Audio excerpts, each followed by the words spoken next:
Hi friend, जय जगन्नाथ। चलते देखा बालेश्वर स्थित दुर्गा देवी रे नुआ जगन्नाथ मंदिर। आम से जाइलु बालेश्वर स्थित दुर्गा देवी रास्ता सेठारे कले दुर्गा देवी रे नुआ जगन्नाथ मंदिर पड़ो।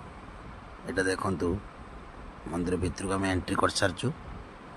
यहाँ मो लेफ्ट साइड रे अच्छी भोग दुकान सबकि मिले। राइट साइड रे अच्छी गुड़ हाथ धोईकी मंदिर को जावाई सब सुविधा ये अच्छी।